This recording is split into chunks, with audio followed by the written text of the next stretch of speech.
안녕하세요. 결혼 반년차 30대 초반 여자입니다. 얼마 전 개념 없는 남편과 시댁 식구 때문에 파혼했습니다. 제가 어렸을 때 저희 집은 정말로 형편이 어려웠습니다. 항상 땀에 젖어 고생하시던 아버지와 이른 아침부터 늦은 밤까지 식당 일을 하시던 어머니의 모습이 아직도 눈에 선할 만큼 고생을 많이 하셨어요. 그리고 나중에서야 아버지는 동네 막힌 하수구들을 뚫으며 돈을 벌어오셨다는 사실을 알았네요. 행여 자식들 학교에서 놀림받을까 걱정되어 일부러 먼 동네까지 가서 일하셨다고요. 긴 고생 끝에 본인만의 노하우를 익히신 아버지는 본인의 회사를 세우셨습니다. 사실 아버지가 처음에 일을 시작하실 때만 해도 하수구 청소가 무슨 돈이 되겠냐며 여러 사람들한테 싫은 소리를 많이 들으셔대요. 그러나 다행히도 그 사업이 자리를 잘 잡게 되면서 지금 벌써 20년 넘게 하수구 청소업체를 운영하고 계시고요. 그렇다 보니 이제는 관공서들과의 정기적인 계약도 있고 제법 안정적인 상태입니다. 그러다 보니 지금은 아버지에게 직접 일을 배우고 싶다며 찾아오는 젊은 사람들도 덜어 있더라고요. 그리고 현재 저는 서울 소재의 중견기업 인사팀에서 일하고 있습니다. 사실 공부를 더 해볼까 하는 생각도 있었기에 연애나 결혼에는 딱히 관심이 없었습니다. 그런데 회사 내 선배가 자기 생각해서 소개팅 한 번만 나가달라고 사정을 하더라고요. 그렇게 억지로 나가게 된 소개팅에서 지금의 남편을 만나게 된 거죠. 지금은 은퇴하신 시부모님과 함께 살고 있다는 남편은 호감형 외모에 유쾌한 사람이었어요. 매사 긍정적으로 보고 너무 진지하게 빠지지 않는 남편과 있으면 시간이 어떻게 흘러가는지 모를 만큼 즐거웠어요. 회사 생활로 지친 저에게 활력이 돼주는 사람이었죠. 그래서 남편이 결혼하자고 했을 때도 걱정보다는 앞으로 얼마나 더 즐거울까 기대만 되더라고요. 그런데 지금 생각해보면 제가 얼마나 생각이 짧았던 건지 후회가 됩니다. 결혼 이야기가 본격적으로 진행이 되면서 자연스레 시댁에도 인사를 가게 되었습니다. 전원주택에 살고 계신다던 시부모님이 실제로 거주하시는 곳은 다세대 연립주택이었고 반지하방을 쓰고 있었어요. 제가 당황한 기색을 숨기지 못하자 남편은 별일 아니라는 듯이 여기도 마당이 있으니 전원주택 아니겠어? 라고 말하며 웃어 보이더라고요. 주인 집 마당이기는 하지만 어쨌든 마당이 있고 자연을 느낄 수 있으니 그게 전원주택이랑 다를 게 뭐가 있냐는 논리였어요. 하지만 이미 시부모님이 제가 올 걸 알고 계시는 상황에 집이 말한 것과 다르다고 나갈 수도 없었어요. 어이가 없었지만 따질 새도 없이 시부모님을 만나게 되었네요. 시부모님 두 분 다 다행히 저를 굉장히 반겨주셨어요. 다만 제가 사간 과일 바구니를 보시더니 이런 거 말고 고기를 좀 사오지 그랬냐며 웃으시더라고요. 다음에는 꼭 한우로 사오라면서요. 마음이 편치는 않았지만 저도 그런 자리가 처음이라서 어떻게 해야 할지 모르겠더라고요. 그래서 알겠다고 대답했네요. 그 후에는 본격적인 호구조사가 시작되었습니다. 시모는 저에게 제 부모님이 어디서 뭘 하시는지, 제가 대학은 어딜 나왔는지 그런 걸 물어보셨어요. 저는 늘 그렇듯 그냥 작은 사업을 하신다고 말했지만 사업을 하신다는 말에 무슨 일을 하는 건지 계속해서 꼬치꼬치 캐물으시더라고요. 그래서 제가 하수구 청소를 주로 하신다니까. 어머머, 아버지가 똥 푸는 일을 하냐면서 막 웃으시는 거예요. 저도 그때는 순간 화가 나서 표정 관리를 못했어요. 제 표정을 눈치챈 시모가 대번에 저한테 너는 뭐 별것도 아닌 걸로 예민하다면서 남편을 보며 예민한 애 비비 맞추느라 아들이 고생이 많겠다며 또 웃으시는 거예요. 남편도 덩달아서 그래서 자기가 살이 빠진다면서 저를 놀리는 게 아니겠어요. 그나마 다행히 시부가 적당히 하라면서 힘든 일 하시면 참 고생이 많으시겠네 라고 수습 아닌 수습을 하시더라고요. 결국 밥이 어디로 들어가는지도 모르게 먹고 집에서 나왔습니다. 그리고 남편과 둘이 인근 카페에 갔습니다. 도통 짜증이 가시질 않아서 죽겠는데 남편은 그것도 모르고 저한테 오늘 어땠냐며 묻더라고요. 제가 일단 왜 전원주택이라고 했냐고 묻자 남편이 아까 말했잖아라며 얼버무리려고 하더라고요. 마당에 나무 있고 꽃 있고 자연이 있으니까 전원주택이랑 다를 게 뭐냐면서요. 제가 정말 그렇게 생각하냐고 묻자 자긴 정말 그런 뜻으로 말한 거지 속이려고 한 건 아니라면서 믿어달라고 하더라고요. 절로 한숨이 나오더라고요. 사실 저희 집도 어려운 시절에는 반지하에 살았기 때문에 반지하에 살고 있다는 사실 자체가 문제가 되는 건 아니었어요. 그래서 일단 알겠다고 했네요. 그리고 남편에게 나에 대해서 농담하는 건 괜찮지만 우리 부모님 직업을 비하하거나 하는 건 아무리 장난이더라도 하지 않았으면 좋겠다고 단호하게 말했습니다. 그러자 남편은 시모가 원래 성격이 진지하지 못하다면서 저더러 좀 이해하고 받아달라고 하더라고요. 하지만 제가 그때 좀 더 칼같이 선을 그었어야 했어요. 그 이후로 사실 결혼 준비를 하면서 조금씩 어긋나더라고요. 몇 번이고 이건 아닌데 하는 순간이 있기야 했지만 이미 직장에는 소개해준 선배 덕분에 제가 결혼한다고 소문이 파다한 상황이었고 저 또한 그런 소문을 무시할 만큼 성격이 강하지 못했기에 파혼은 생각지도 못했네요. 상결례에서 있었던 일입니다. 회사 근처에 있는 이름난 중식당을 예약했었어요.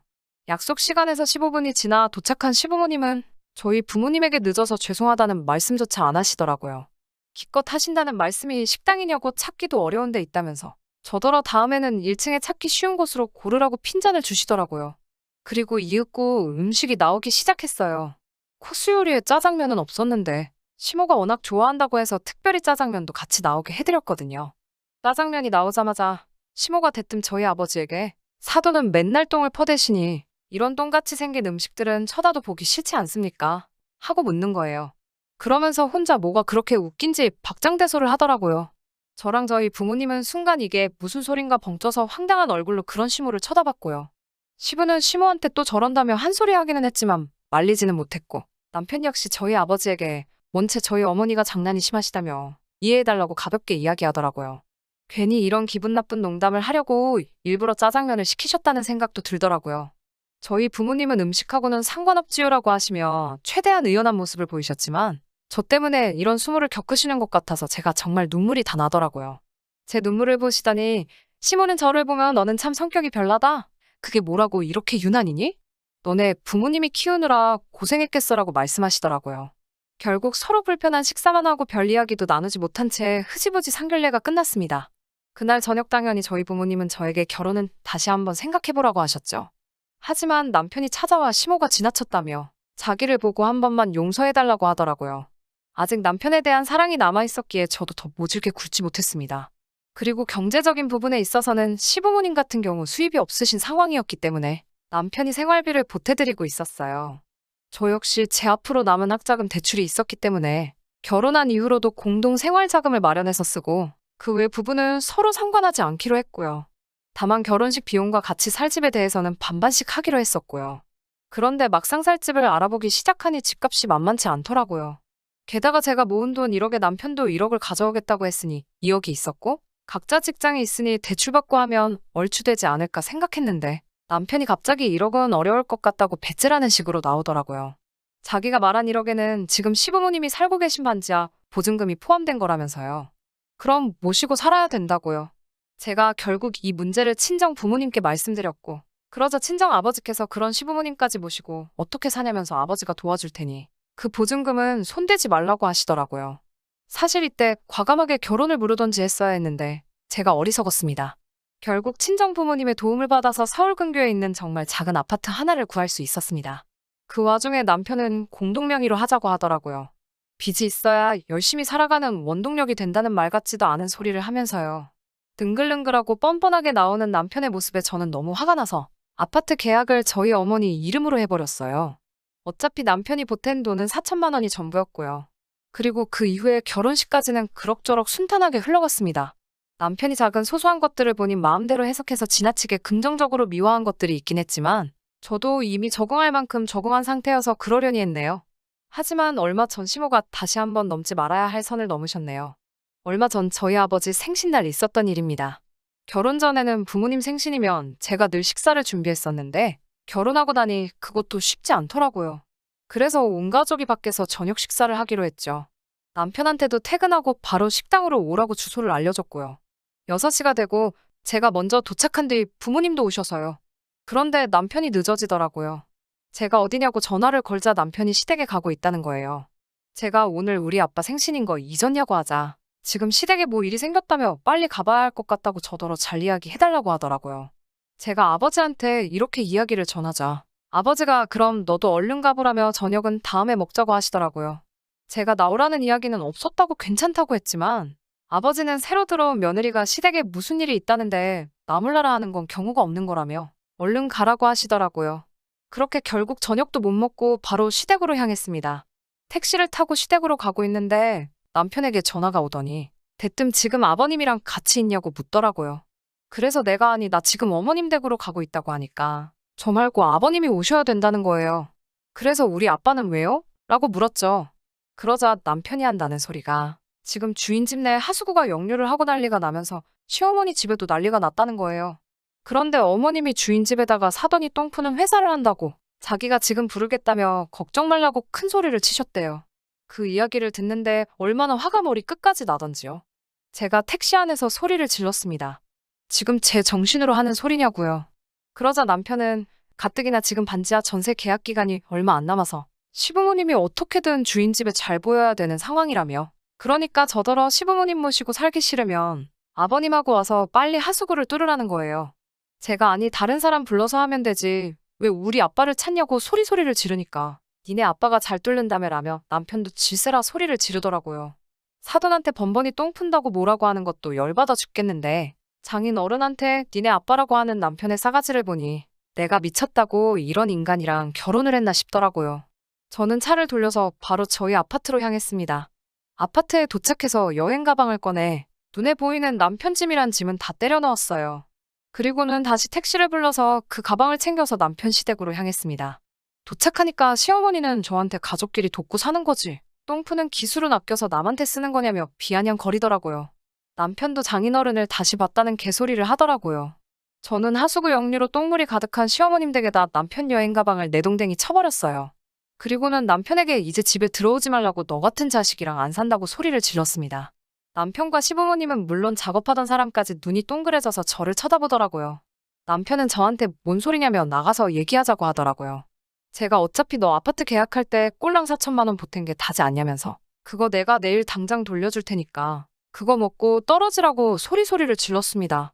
그리고는 현관문을 나서는데 시무랑 남편이 쫓아나와서는 제 뒤통수에다 대고 똥포한테 똥 푼다고 한 게 잘못이냐 아니면 니네 아빠를 니네 아빠라고 해서 잘못이냐며 자기들이 무슨 틀린 말을 한 거냐고 저보고 속이 좁다며 어이가 없다고 큰 소리를 치더라고요. 순간 뺨이라도 한 대 쳐버릴까 생각이 들더라고요. 그때 제 눈에 임시로 양동이로 퍼놓은 똥물이 보이대요. 저는 그 양동이를 들어서 그 모자에게 쏟아버렸습니다. 시모는 어프어프거리면서 비명을 지르고 남편은 저를 한 대 치기라도 할 듯이 손을 들어 올리더라고요. 저는 아직 제 손에 들려있던 그 양동이로 남편 머리통을 갈겨버렸습니다. 두 모자가 저를 미친 여자 보듯 쳐다보면서 서로에게 괜찮냐고 연신 물어대는 꼴을 보니 우습기만 하더라고요. 저를 고소하겠다고 고래고래 소리를 치기에 고소할 테면 하라고 했습니다. 그럼 나도 너 그 4천만 원 안 주면 그만이라고요. 사실 4천만 원도 현금으로 받았기 때문에 솔직히 받은 적 없다고 배째라 하면 그만이니깐요. 그리고 일주일이 지났을 무렵 회사 선배가 저에게 혹시 무슨 일 있냐며 저를 떠보더라고요. 저는 더 이상 회사 사람들 눈치를 보기도 싫었고요. 그래서 그동안 있었던 일을 다 말해주면서 더 이상 그 남자랑 살고 싶지 않으니까 선배도 제 이야기 그쪽에 전달하지 않았으면 좋겠다고 말했습니다. 혼인신고도 하지 않았었기에 따로 이혼 절차 밟을 것도 없었고요. 얼마 뒤에 우연히 듣게 된 바로는 결국 반지하 재계약은 못했다고 하더라고요. 자꾸 반복되는 하수구 역류 때문에 주인집이 대대적으로 공사를 하기로 했대요. 저 역시 아파트 팔고 지금 친정부모님과 다시 같이 살기 시작했어요. 비록 결혼은 이렇게 끝이 났지만 덕분에 저는 할 말은 하고 살아야 한다는 좋은 교훈을 얻었습니다. 4천만 원도 아직 돌려주지 않았고요. 남편에게선 지금도 하루에 12번은 연락이 오는 것 같습니다. 하루는 잘못했다, 다음 날은 돈이라도 돌려달라, 또는 너무한다며 몇 번씩 저를 힘들게 하네요. 시모는 여전히 고소타령이고요. 제 마음이 좀 더 편해지면 그때 돈은 돌려줄까 싶네요. 저희 부모님이 했던 것처럼 힘을 합쳐서 가난은 이겨낼 수 있다고 생각하지만 근본부터 인성이 되먹지 못한 사람들을, 평생을 그렇게 살아온 사람들을 제가 무슨 수로 고쳐쓰겠어요. 저한테 꼬리표 하나는 남겠지만 후회가 남지 않는 선택이라고 생각합니다.